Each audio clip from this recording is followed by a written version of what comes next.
భద్రాద్రి జిల్లా కొత్తగూడెం ప్రకాశం స్టేడియంలో కార్తీక మాస లక్ష దీపోత్సవ కార్యక్రమం ఘనంగా నిర్వహించారు. ఈ కార్యక్రమానికి ముఖ్య అతిథిగా పరిపూర్ణానంద స్వామి హాజరయ్యారు. ప్రకాశం స్టేడియంలో RK charitable trust service chairman Ranga Kiran ఆధ్వర్యంలో జరిగిన ఈ దీపోత్సవ కార్యక్రమంలో మహిళలు భారీగా హాజరయ్యారు. లింగాకృతిలో లక్ష దీపాలను వెలిగించి శివనామ స్మరణ చేశారు. ఈ సందర్భంగా పరిపూర్ణానంద స్వామి ప్రత్యేక పూజలు నిర్వహించారు.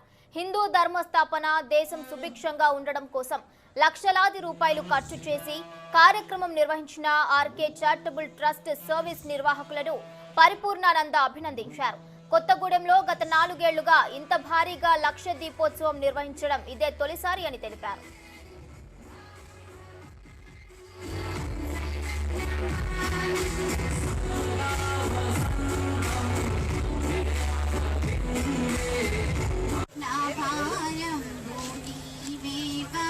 ప్రత్యేకించి లింగధారంలో కొంతమంది తీవ్రంగా ప్రగాఢంగా ఈ కార్తీక మాసంలో నట్టం అనేటువంటిది చేస్తుంటారు.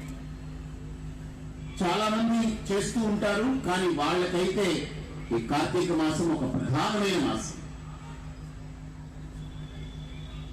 దీని వెనక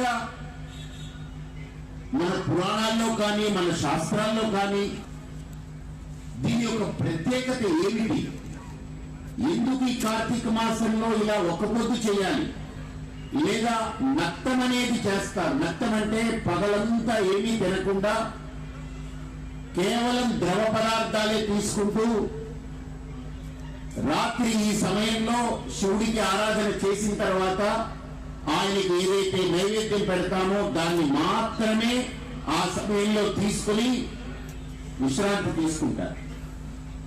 ఇంకా మళ్ళీ తర్వాత రోజు ఆ రాత్రి నక్షత్ర దర్శనం అయిన తర్వాత మాత్రమే తింటారు ఆహారం. అసలు ఈ పద్ధతి ఏమిటి, ఈ ఆచారం ఏంటి? ఏదైనా మనం ఒకటి మాట్లాడేటప్పుడు వాస్తవానికి దూరం కాకూడదు, అలాగే విజ్ఞానానికి దూరం కాకూడదు. వాస్తవం అంటే సామాజిక స్థితి. ప్రత్యేకించి లింగధారంలో కొంతమంది తీవ్రంగా